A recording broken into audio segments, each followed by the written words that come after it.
यानंतर नाशिकमध्ये जाऊया. छगन भुजबळ मतदानाचा हक्क बजावण्यासाठी सहकुटुंब या ठिकाणी दाखल झालेले आहेत. मतदान करून आता ते निघालेले आहेत. तर अनेक दिग्गज मैदानामध्ये असताना प्रतिष्ठा पणाला लागलेली असतानाच आपण पाहतोय गेल्या काही दिवसांपासून सभांचा धडाका पाहायला मिळाला. राजकीय वार पलटवार पाहायला मिळाले आणि आज अखेर महत्त्वाचा दिवस मतदार राजाचं मत हे या मतपेटीमध्ये कैद होणार आहे. आशिष शेलार यांनी सकाळी 7 वाजता मतदान केलेलं आहे. त्यानंतर ही नाशिकची दृश्य. नाशिकमध्ये छगन भुजबळ हे मतदान करण्यासाठी पोहोचले.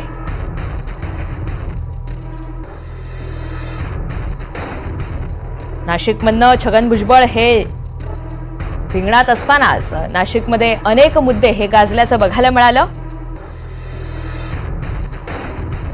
तळ कोकणात वैभव नाईक हे निवडणुकीच्या रिंगणात आहेत. त्यांनी सकाळी मतदान केलेलं आहे. प्रकाश जावडेकर यांनी सहपत्नीक जाळ मतदान केलंय. अब्दुल सत्तार यांनी सुद्धा मतदान केलं. जयंत पाटील शेकापसे त्यांनी सुद्धा मतदान केलेलं आहे. संदीपान भुमरे यांनी अगदी सकाळी 7 वाजता मतदान केलेलं आहे. किरण सामंत यंदा निवडणूक लढवतायत रत्नागिरीमधनं आणि ते विजय होणार की नाही याकडे आता सगळ्यांचं लक्ष लागलेलं आहे. रत्नागिरीमध्ये मतदान केंद्रावर जात त्यांनी हे मतदान केलं. आता सेलिब्रिटीज सुद्धा मोठ्या संख्येनं सकाळी घराबाहेर पडलेले असून आपला मतदानाचा हक्क बजावतायत. यामध्ये अक्षय कुमार, राजकुमार राव, सचिन तेंडुलकर, सोनाली कुलकर्णी, कबीर खान यांनी मतदान केलेलं आहे. त्यासोबतच नागरिकांना, लोकांना मोठ्या संख्येनं घराबाहेर पडा आणि मतदान करा असं आवाहन सुद्धा केलंय.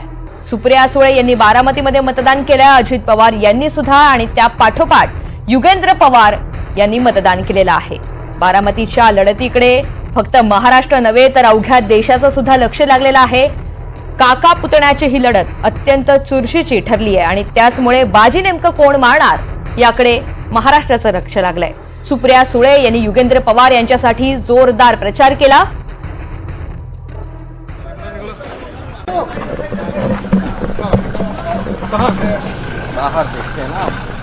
आणि त्याचमुळे बारामतीमध्ये दोन्ही गटांचे उमेदवार 37 ठिकाणी एकमेकांच्या समोर आव्हान देत आहेत. नाशिकमध्ये जाऊयात. नाशिकमध्ये छगन भुजबळ मतदानाचा हक्क बजावतायत. सहकुटुंब ते या ठिकाणी दाखल झालेले आहेत. अनेक नेते मंडळी अगदी सकाळीच घराबाहेर पडलेली असून मतदान करण्यासाठी पोहोचलेली आहेत आणि नागरिकांना सुद्धा मोठ्या संख्येनं घराबाहेर पडून मतदान करण्याचं आवाहन करतायत. तर शरद पवार यांनी मतदानाचा हक्क बजावला. त्या पाठोपाठ नाशिकची ही दृश्य. छगन भुजबळ मतदान करण्यासाठी आपल्याला मतदान केंद्रावर आल्याचं बघायला मिळतंय.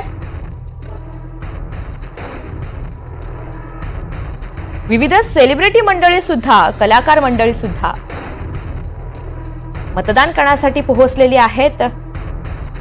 कुडाळमध्ये वैभव नाईक निवडणुकीच्या रिंगणात आहेत आणि त्यांनी अगदी सकाळी मतदान केलेलं आहे. त्या पाठोपाठ भाजपचे प्रकाश जावडेकर, त्यानंतर अब्दुल सत्तार.